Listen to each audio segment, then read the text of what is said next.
Diplomats from Europe, the Middle East, and the U.S. met in Geneva today to iron out a resolution that would establish an international inquiry into atrocities in Yemen. Saudi Arabia and its allies are aligned with one faction of Yemen's civil war. They stand accused of causing massive civilian casualties amid a punishing bombing campaign with American support. I think people don't understand why Yemenis are fleeing Yemen. It's because of the civil war that has continued since 2015, where the Houthis and the legitimate government have been at odds with each other. Upon the standing president was being threatened by the Houthis, he fled the capital, went to Saudi Arabia and asked Saudi Arabia to intervene on behalf of his leadership and the military. And sadly, what we have seen over the course of the last 5 years of this conflict is that it's turned into a proxy war between Iran and Saudi Arabia. So the role that Saudi Arabia is playing is not good in terms of the devastation that's been actually created in Yemen, and also the Houthi rebels and the devastation that they have created with the support of Iran. 10,000 people have died, more than 40,000 have been injured, and over 3 million are malnourished. On top of it all, an outbreak of cholera has killed 2,000 people since late April, and 700,000 people currently are infected. The United States backs Saudi Arabia by providing intelligence and military support. The only way that this conflict could end is if this support is discontinued and the Houthis and the standing government go back to the national dialogues and try to resolve this conflict and bring peace to Yemen. I came from Yemen in 2006. I resided in New York City, in Bay Ridge, Brooklyn. I became a U.S. citizen, and since 2016, I've been trying to bring my wife here on an immigration visa, which I applied in around February of 2016. The process, which is described to take only 6 months, stretched out to more than a year and a half. And on November 14th, we were granted an interview at the U.S. Embassy in Djibouti.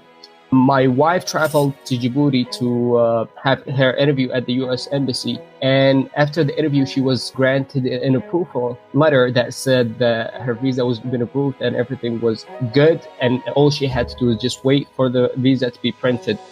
On March 13th, my wife got a phone call from the U.S. Embassy asking her to come to the embassy, but there was no explanation of where she was going there for.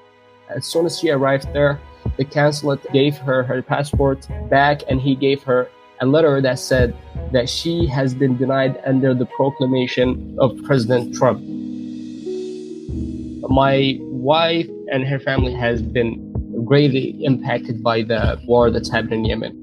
My wife is a resident of Al Hudaydah, which is a war zone at the current time. Pro-government fighters advance along the edge of the Red Sea towards Hudaydah. The city, Yemen's main point of entry for imports, is controlled by Houthi rebels, but a coalition led by Saudi Arabia is trying to capture it. Her family had fled the city to go to a different city and basically live. The city of Al Hudaydah is a city that lacks the basic life needs. We had left to go live in Sana'a basically because there is no life standards in Al Hudaydah. I'm left with the two options. It's either my wife will stay in Djibouti for God knows how long until her waiver gets approved, and we don't even know how long is that going to be, or send her back to Yemen where she does not have a house to go back to right now. We try to keep in touch every single day, but the connection that we feel that we should have and deserve to have as a husband and a wife, to live together, to enjoy life, to travel, to be able to explore, it's just not there, because we are separated with thousands of miles, and it has taken a great psychological toll on us to really cope with what's happening there. You got Irish Americans, just like the Black Americans, the Native Americans, Yemeni Americans. Let's talk about the Yemenis and why so many fleeing since 2015. A lot of deaths and bodies bleeding. Got the Houthis beefing with the government. It's popping off Iranians and Saudis. Caught up in a proxy war causing devastation. Humanitarian crisis right now. A peaceful dialogue with Houthis would be righteous. Meanwhile, a U.S. citizen got his wife back in Yemen with his children working on a visa so they could be with him. They got accepted, then denied out the blue. After years of applications and nothing for them to do. She's in a war zone. They gotta move to Djibouti or Sana. A letdown. Psychologically, it's getting harder for both of them to keep the family tight and living proper. Martyrs and its modern day victims of broken promise.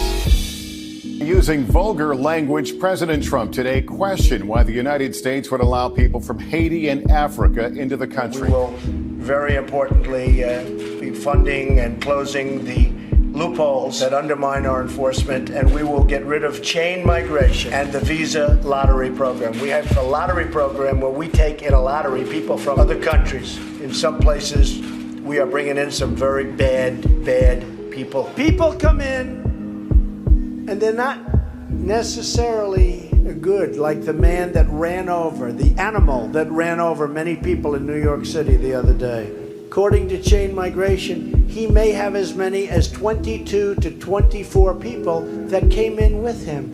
His grandfather, his grandmother, his mother, his father, his brothers, his sisters. We are seeing the impact of the Trump administration's zero-tolerance policy for illegal immigration at the border. It means adults coming into the U.S. without authorization are being criminally prosecuted, and children coming with them can be taken away, at least temporarily.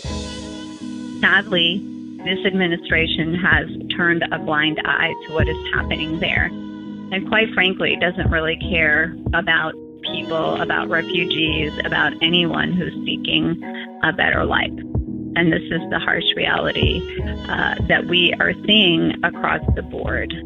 We see what's happening at the southern border, how people are actually being taken and imprisoned and their children being ripped away from them. What's happening to Yemenis and people who are banned by the Muslim ban is exactly the same thing, except that it's invisible for us in the United States, because it's happening at U.S. embassies, it's happening at airports, and we are not seeing it. These are all a part of one agenda to basically minimize the number of ethnic and racial groups to this country. And it's really sad and unfortunate that the ones paying the price are women and children and elderly. The Center for Constitutional Rights and Yale Clinic went to Djibouti and visited families to document and see exactly what's happening. And we found out that the actual Muslim ban moved abroad, away from the public accountability, from the eyes of the public, to the embassies abroad. What we found is that based on the Muslim ban 3.0, there is supposed to be a case-by-case waivers where the administration was supposed to give people some sort of guidance on how to apply for those waivers, but we know the waivers are just window dressing the Muslim ban. There were kids of U.S. citizens being denied visas even after they were approved for visas. We found family members who only have one child in Djibouti and one child in the U.S. We found a U.S. citizen left their jobs in the United States to stay with their families abroad. Many and dozens of immediate relatives of U.S. citizens approved and then denied because of the Muslim ban after 17 and 18 years waited to join their parents in the U.S. This executive order is a Muslim ban. It was designed to be a Muslim ban because it was a campaign promise that Trump made to the world, that he was going to create a Muslim ban. A total and complete shutdown of Muslims entering the United States. We look back at all the video footage, we see it, we hear it. I think Islam hates us. There's something there that there's a tremendous hatred. Sadly, there were people who cheered him on and who felt that that was the best thing that he can do for this country. You have no choice. Fast forwarding to after the election and the signing of the executive order, as much as they tried to say it wasn't by adding additional countries as window dressing, we know and see it to be a Muslim ban. And if people think otherwise, it's really sad and unfortunate. But this is the harsh reality of what this administration has decided to do, and that is to go after vulnerable communities such as Muslims who are fleeing for their lives from war-torn areas for a better life. We learned of a Yemeni American in Crowley, Louisiana, who took his life because of the heavy burden of the ban. You know, working very hard, trying to actually support his family in Djibouti, who've been there for a couple of years waiting for their processing to be able to come to the United States. And this poor man who works at a store in Crowley, Louisiana, just could not take it anymore and sadly took his life.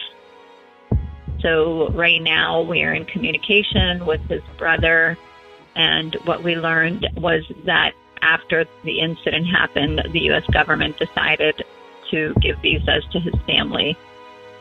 So now his family is going to be arriving to the United States to reunite with him, except that they are going to bury him versus this having a happy ending. Yeah.